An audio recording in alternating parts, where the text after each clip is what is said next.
বাবা রে বাবা, কি ট্রাফিক রে! এ তো দেখছি এখানে ট্রাফিকের কোনো তুলনাই নেই। যেমন কলকাতার ট্রাফিক, তেমনই চেন্নাইয়ের ট্রাফিক। এইদিকে আমি চেন্নাই আসবো, ব্যাটা খুব ভালো করেই জানে, আমাকে পিক আপ করতে আসলো না। কি আজব মাইরি! তারা আমাকে তো এই লোকেশনটাই তো বলেছে, তাও একবার চেক করে নি।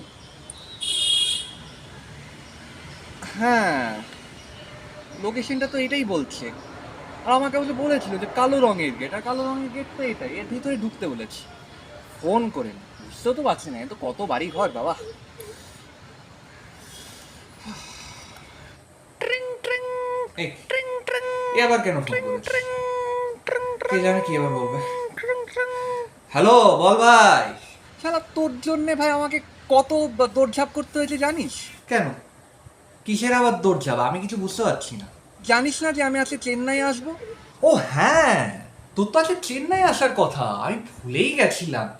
এই রে, খুব ভুল হয়ে গেছে রে ভাই, তোকে তো পিক আপ করার কথা ছিল আমার, একদম ভুলে গেছি। যা কাজের চাপ তুই তো বুঝতেই পারছিস। ঠিক আছে, বাদ দে। আচ্ছা শোন, ওই যে তুই যে কালো রঙের গেটের কথা বলেছিলিস না, আমি সেই কালো রঙের গেটের ভেতরে ঢুকে গেছি। কিন্তু এখানে তো বাড়িঘর তো প্রচুর, আমি তো বুঝতে পারছি না কোন ঘরে ঢুকবো। তুই আমাকে একটু ক্লিয়ারলি বল তো কোথায় আসবো।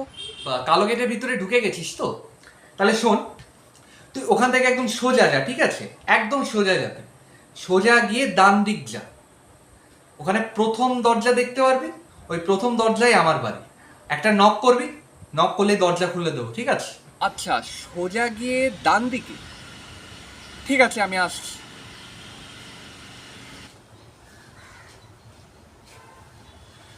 হুম, এই রুমের কথাই বলেছি, ডাকি।